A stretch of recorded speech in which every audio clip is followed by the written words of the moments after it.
Thank you very kindly, my friends. As I listen to Ralph Abernathy and his eloquent and generous introduction,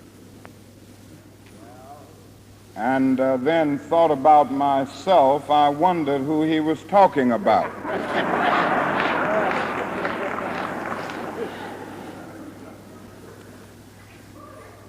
It's always good to have your closest friend and associate to say something good about you. And Ralph Abernathy is the best friend that I have in the world. I'm delighted to see each of you here tonight in spite of a storm warning. You reveal that you are determined to go on anyhow.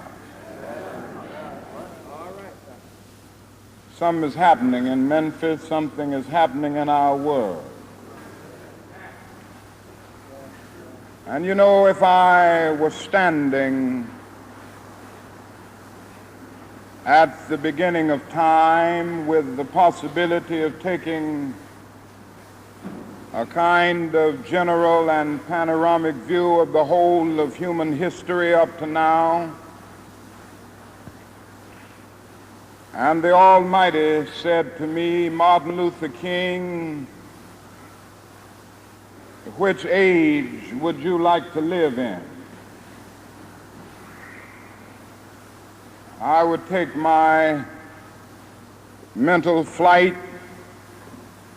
by Egypt, and I would watch God's children in their magnificent trek from the dark dungeons of Egypt through, or rather across the Red Sea, through the wilderness on toward the Promised Land. And in spite of its magnificence, I wouldn't stop there. I would move on by Greece and take my mind to Mount Olympus. And I would see Plato, Aristotle, Socrates, Euripides, and Aristophanes assemble around the Parthenon.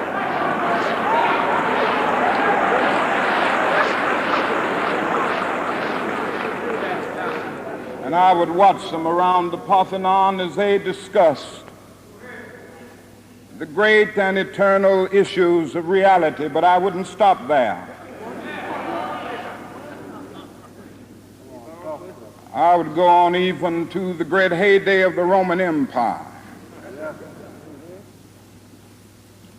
And I would see developments around there through various emperors and leaders. But I wouldn't stop there. I would even come up to the day of the Renaissance and get a quick picture of all that the Renaissance did for the cultural and aesthetic life of man, but I wouldn't stop there.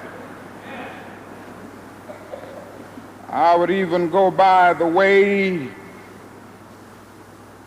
that the man for whom I'm named had his habitat.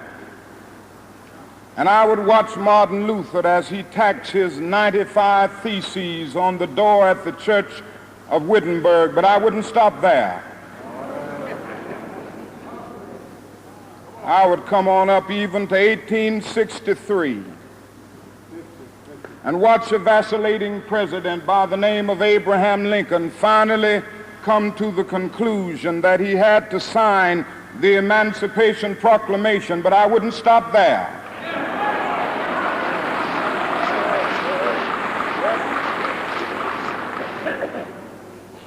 I would even come up to the early 30s and see a man grappling with the problems of the bankruptcy of his nation and come with an eloquent cry that we have nothing to fear but fear itself. But I wouldn't stop there. Strangely enough, I would turn to the Almighty and say, if you allow me to live just a few years in the second half of the 20th century, I will be happy.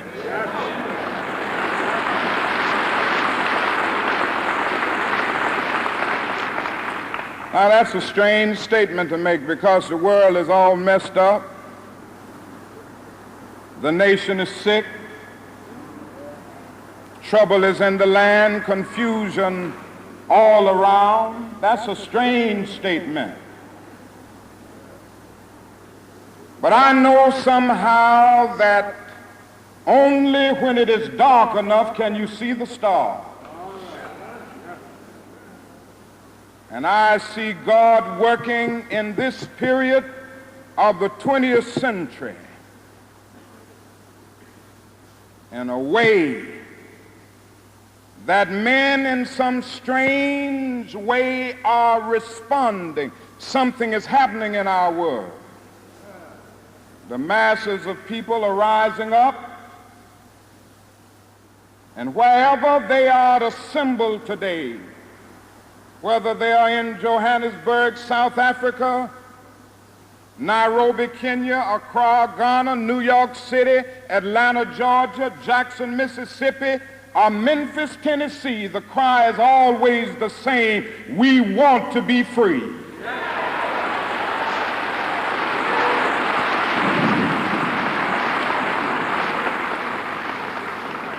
And another reason that I'm happy to live in this period is that we have been forced to a point where we are going to have to grapple with the problems that men have been trying to grapple with through history, but the demands didn't force them to do it. Survival demands that we grapple with them. Men for years now have been talking about war and peace, but now no longer can they just talk about it. It is no longer the choice between violence and nonviolence in this world. It's nonviolence or non-existence. That is where we are today.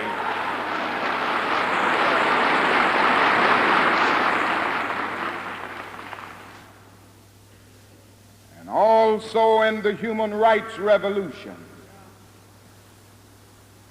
if something isn't done and done in a hurry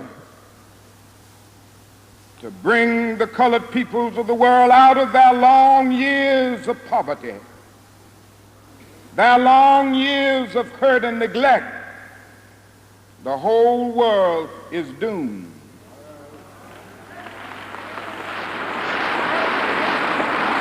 Now, I'm just happy that God has allowed me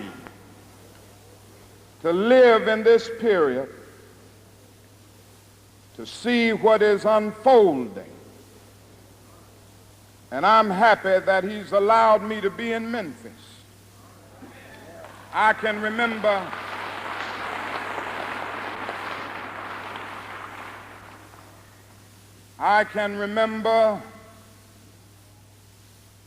when Negroes were just going around, as Ralph has said, so often scratching where they didn't itch and laughing when they were not tickled.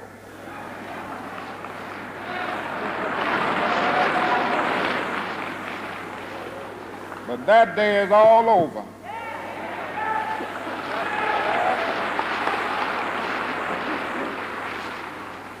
We mean business now, and we are determined to gain our rightful place in God's world.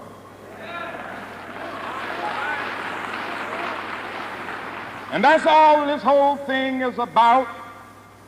We aren't engaged in any negative protest and in any negative arguments with anybody. We are saying that we are determined to be men. We are determined to be people. We are saying We are saying that we are God's children. And if we are God's children, we don't have to live like we are forced to live. Now, what does all of this mean in this great period of history? It means that we've got to stay together. We've got to stay together and maintain unity. You know, whenever Pharaoh wanted to prolong the period of slavery in Egypt, he had a favorite formula for doing it. What was that? He kept the slaves fighting among themselves.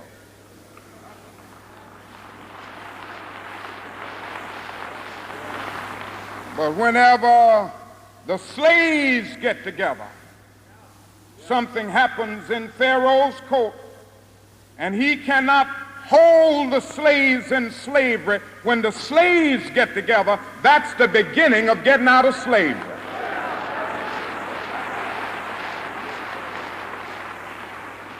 Now let us maintain unity. Secondly,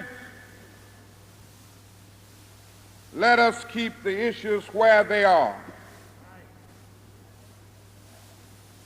The issue is injustice. The issue is the refusal of Memphis to be fair and honest in its dealings with its public servants who happen to be sanitation workers.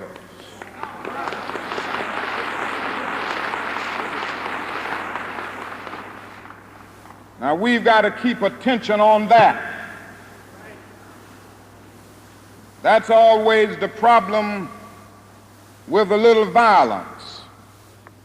You know what happened the other day, and the press dealt only with the window breaking.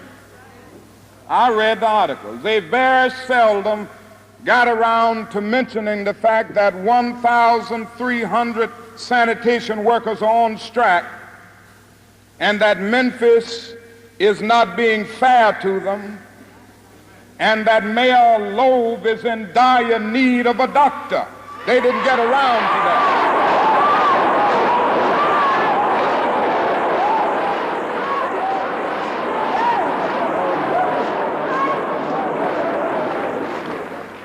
Now we're going to march again, and we've got to march again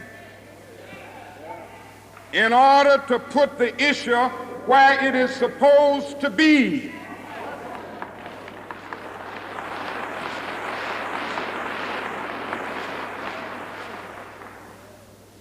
Force everybody to see that there are 1,300 of God's children here suffering, sometimes going hungry,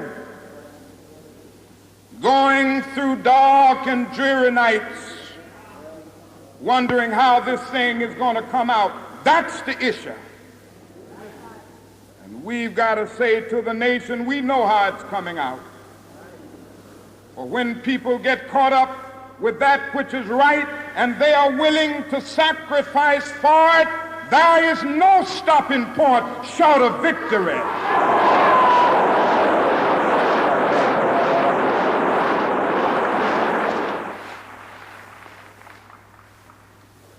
We aren't going to let any mace stop us. We are masters in our nonviolent movement in disarming police forces. They don't know what to do. I've seen them so often. I remember in Birmingham, Alabama, when we were in that majestic struggle there, we would move out of the 16th Street Baptist Church day after day. By the hundreds we would move out, and Bull Connor would tell them to send the dogs forth. And they did come. But we just went before the dogs singing, ain't gonna let nobody turn me around.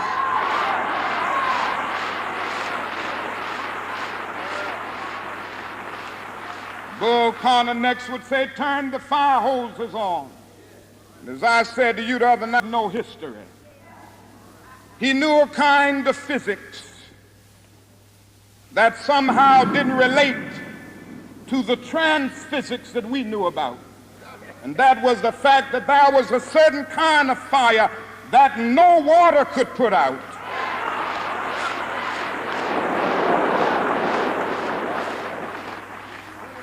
And we went before the fire hoses. We had known water. If we were Baptists or some other denominations, we had been immersed. If we were Methodists and some others, we had been sprinkled, but we knew water. That couldn't stop us. And we just went on before the dogs, and we would look at them, and we'd go on before the water hoses, and we would look at it. And we just go on singing, over my head I see freedom in the air. And then we would be thrown into paddy wagons, and sometimes we were stacked in there like sardines in a can. And they would throw us in, and old Bull would say, take them off. And they did, and we would just go on in the paddy wagon singing, we shall overcome. And every now and then we'd get in jail, and we'd see the jailers looking through the windows, being moved by our prayers and being moved by our words and our songs. And there was a power there which Bull Connor couldn't adjust to. And so we ended up transforming Bull into a steer, and we won our struggle in Birmingham.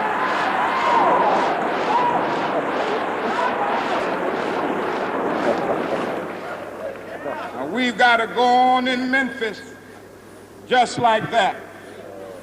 I call upon you to be with us when we go out Monday. Now about injunctions. We have an injunction, and we're going into court tomorrow morning to fight this illegal, unconstitutional injunction. All we say to America is be true to what you said on paper.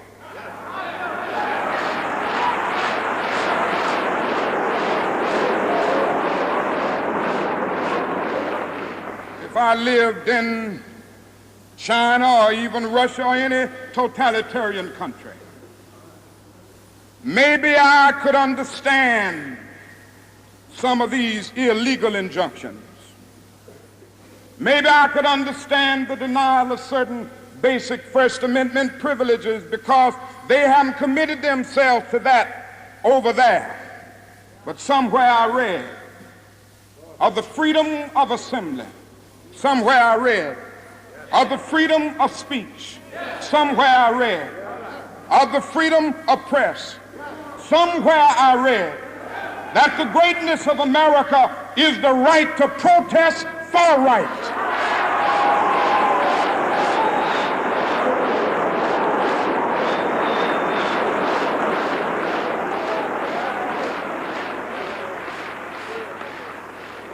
And so just as I say we aren't going to let any dogs or water hoses turn us around, we aren't going to let any injunction turn us around.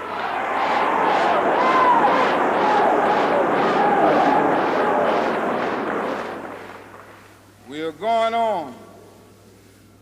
We need all of you.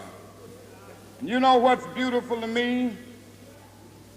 Is to see all of these ministers of the gospel. It's a marvelous picture. Who is it that is supposed to articulate the longings and aspirations of the people more than the preacher? Somehow the preacher must have a kind of fire shut up in his bones.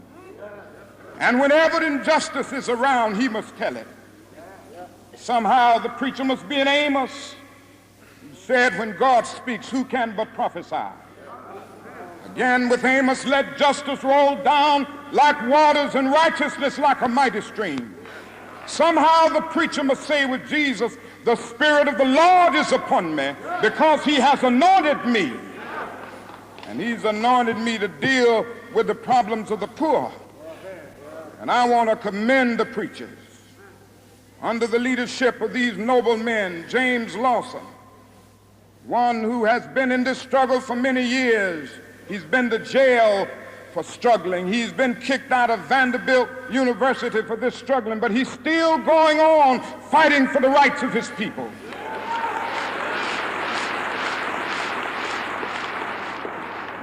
Reverend Ralph Jackson, Billy Kyles, I could just go right on down the list. It's time will not permit, but I want to thank all of them. And I want you to thank them. Because so often preachers aren't concerned about anything but themselves.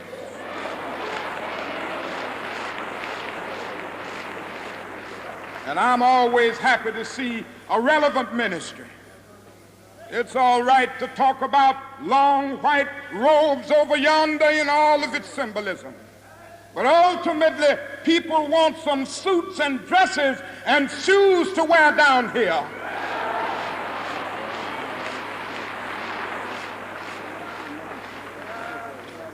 It's all right to talk about streets flowing with milk and honey. But God has commanded us to be concerned about the slums down here and his children who can't eat 3 square meals a day.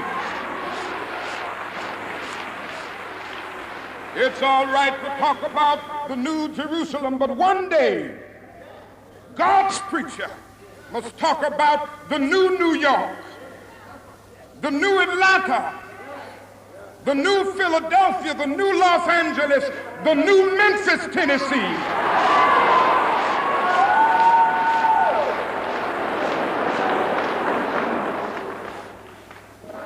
This is what we have to do. Now, the other thing we'll have to do is this. Always anchor our external direct action with the power of economic withdrawal. Now, we are poor people. Individually, we are poor when you compare us with white society in America. We are poor. Never stop and forget that collectively, that means all of us together, collectively we are richer than all the nations in the world with the exception of 9. Did you ever think about that? After you leave the United States, Soviet Russia, Great Britain, West Germany, France, and I can name others, the American Negro collectively is richer than most nations of the world. We have an annual income of more than $30 billion a year, which is more than all of the exports of the United States and more than the national budget of Canada. Did you know that? That's power right there if we know how to pool it.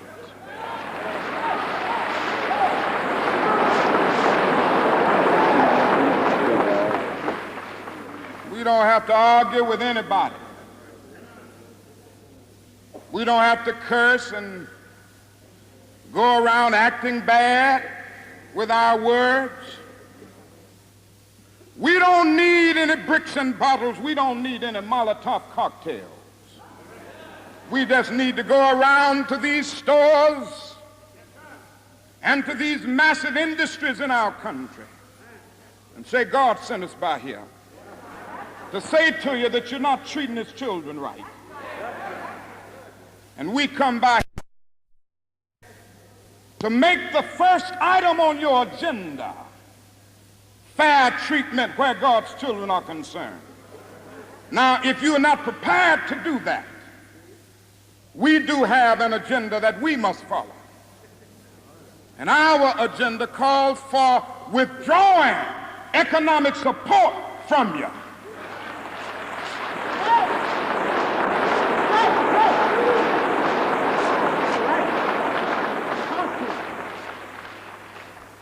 So as a result of this, we're asking you tonight to to go out and tell your neighbors not to buy Coca-Cola in Memphis.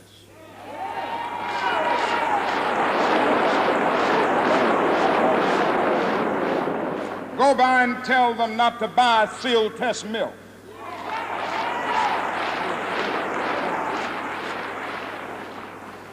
Tell them not to buy, what is the other bread? Wonder Bread. And what is the other bread, come to Jesse? Tell them not to buy Hart's bread.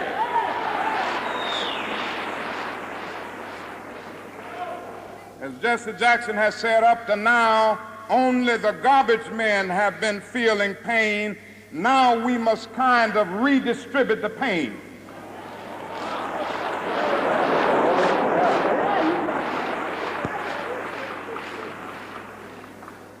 We are choosing these companies because they haven't been fair in their hiring policies, and we are choosing them because they can begin the process of saying they are going to support the needs and the rights of these men who are on strike. And then they can move on downtown and tell Mayor Loeb to do what is right.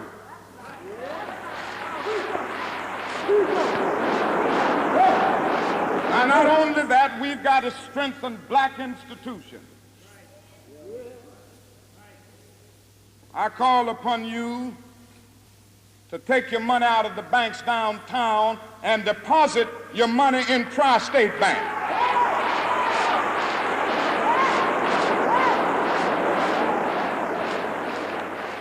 We want a bank-in movement in Memphis. Go by the Savings and Loan Association. I'm not asking you something that we don't do ourselves in SCLC. Judge Hooks and others will tell you that we have an account here in the Savings and Loan Association from the Southern Christian Leadership Conference. We are telling you to follow what we are doing. Put your money there. You have 6 or 7 black insurance companies here in the city of Memphis. Take out your insurance there. We want to have an insurance in.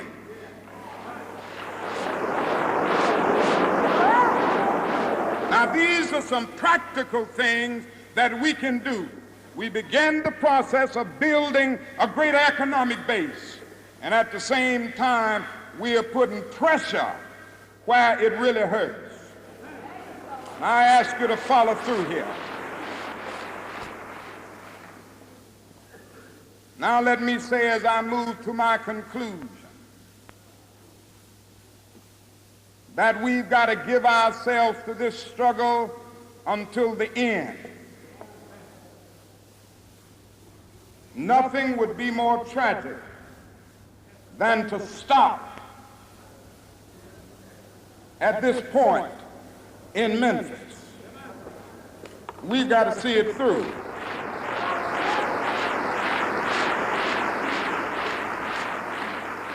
When we have our march,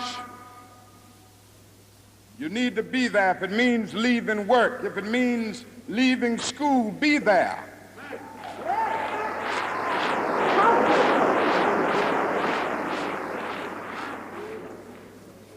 Be concerned about your brother. You may not be on strike, but either we go up together or we go down together.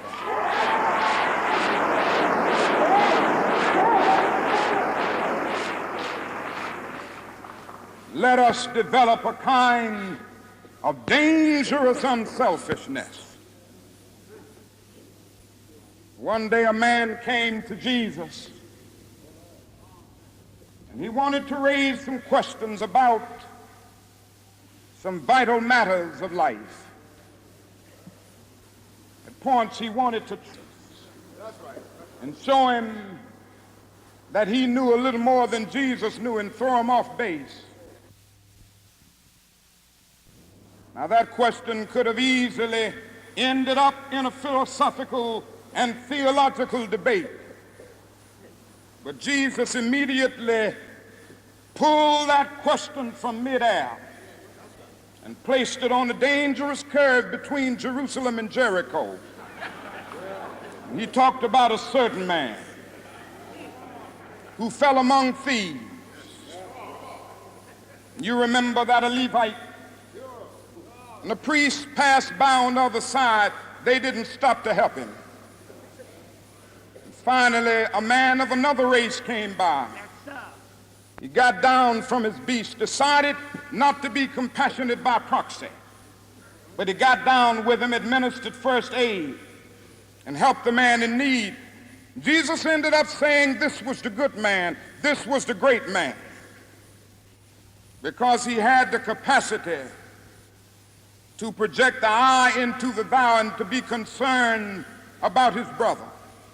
Now, you know, we use our imagination a great deal to try to determine why the priest and the Levite didn't stop. The times we say they were busy going to a church meeting, an ecclesiastical gathering, and they had to get on down to Jerusalem so they wouldn't be late for their meeting.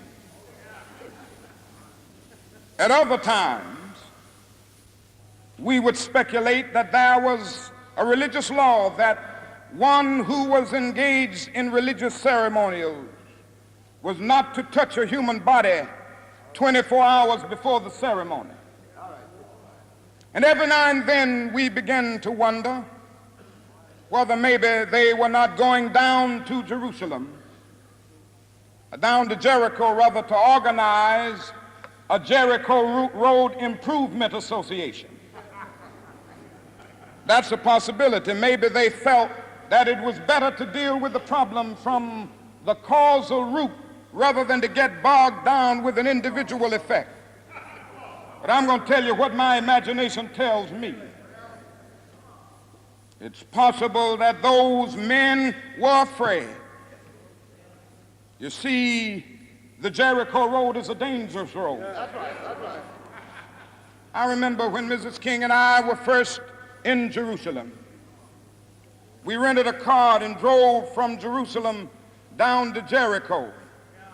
And as soon as we got on that road, I said to my wife, I can see why Jesus used this as the setting for his parable. It's a winding, meandering road. It's really conducive for ambushing. You start out in Jerusalem, which is about 1,200 miles, or rather 1,200 feet above sea level. And by the time you get down to Jericho, 15 or 20 minutes later, you're about 2,200 feet below sea level. That's a dangerous road. In the days of Jesus, it came to be known as the Bloody Pass. And you know, it's possible that the priest and the Levite looked over that man on the ground and wondered if the robbers were still around. Or it's possible that they felt that the man on the ground was merely faking. And he was acting like he had been robbed and hurt in order to seize them over there, lure them there for quick and easy seizure. And so the first question that the priest asked, the first question that the Levite asked was, if I stop to help this man, what will happen to me? But then the Good Samaritan came by, and he reversed the question. If I do not stop to help this man, what will happen to him? That's the question before you tonight. Not if I stop to help the sanitation workers, what will happen to my job? Not if I stop to help the sanitation workers, what will happen to all of the hours that I usually spend in my office every day and every week as a pastor? The question is not if I stop to help this man in need, what will happen to me?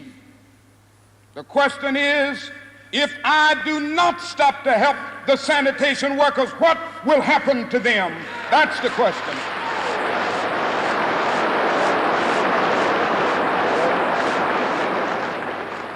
Let us rise up tonight with a greater readiness. Let us stand with a greater determination, and let us move on in these powerful days, these days of challenge, to make America what it ought to be. We have an opportunity to make America a better nation. And I want to thank God once more for allowing me to be here with you. You know, several years ago I was in New York City autographing the first book that I had written. And while sitting there autographing books, a demented black woman came up. The only question I heard from her was, "Are you Martin Luther King?" And I was looking down writing, and I said yes. The next minute I felt something beating on my chest.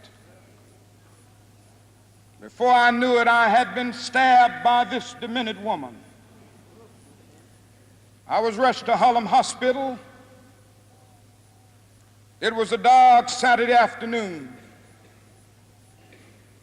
That blade had gone through, and the x-rays revealed that the tip of the blade was on the edge of my aorta, the main artery. And once that's punctured, you're drowned in your own blood. That's the end of you. It came out in the New York Times the next morning that if I had merely sneezed, I would have died. Well, about 4 days later, they allowed me, after the operation, after my chest had been opened and the blade had been taken out, to move around in the wheelchair in the hospital. They allowed me to read some of the mail that came in, and from all over the states and the world, kind letters came in. I read a few, but one of them I will never forget. I had received one from the president and the vice president. I've forgotten what those telegrams said. I'd received a visit and a letter from the governor of New York, but I've forgotten what that letter said.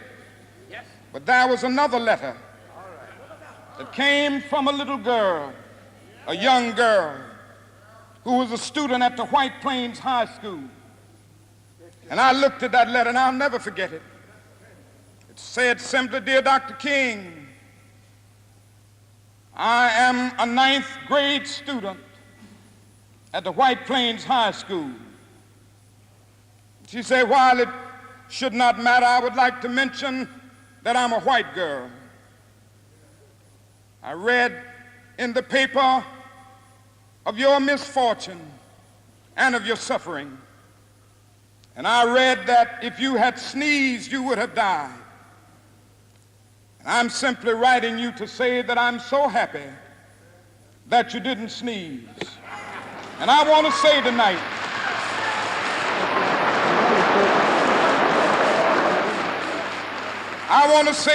that I too am happy that I didn't sneeze, because if I had sneezed, I wouldn't have been around here in 1960, when students all over the South started sitting in at lunch counters. And I knew that as they were sitting in, they were really standing up for the best in the American dream and taking the whole nation back to those great wells of democracy which were dug deep by the founding fathers in the Declaration of Independence and the Constitution. If I had sneezed, I wouldn't have been around here in 1961 when we decided to take a ride for freedom and ended segregation in interstate travel.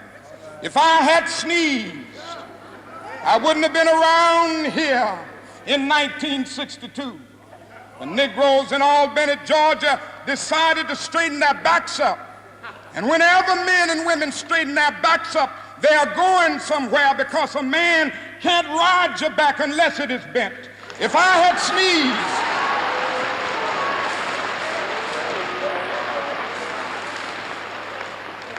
sneezed, I wouldn't have been here in 1963. The black people of Birmingham, Alabama, and brought into being the Civil Rights Bill. If I had sneezed, I wouldn't have had a chance later that year in August to try to tell America about a dream that I had had if I had sneezed. I wouldn't have been down in Selma, Alabama to see the great movement there if I had sneezed.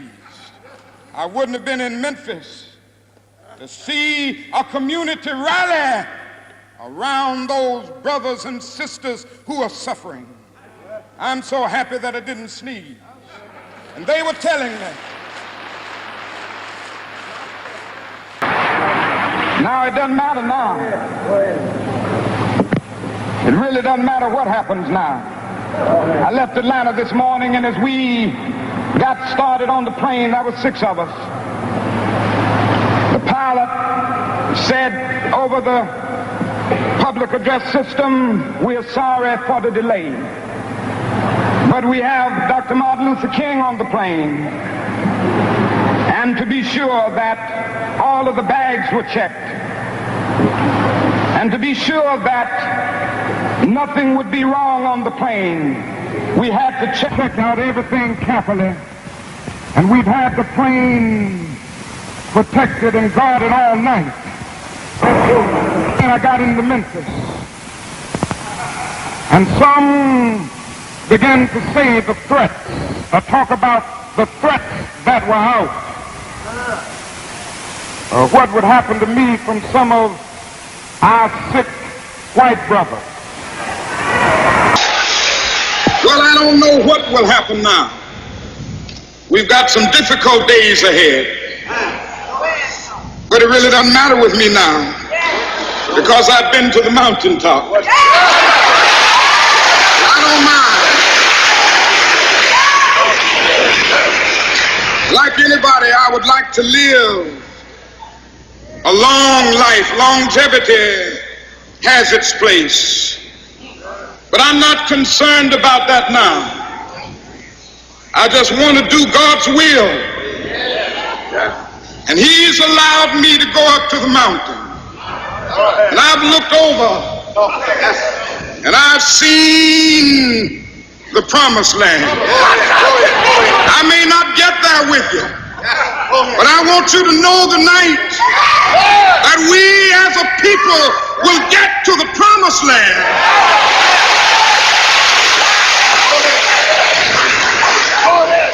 So I'm happy tonight. I'm not worried about anything. I'm not fearing any man. Mine eyes have seen the glory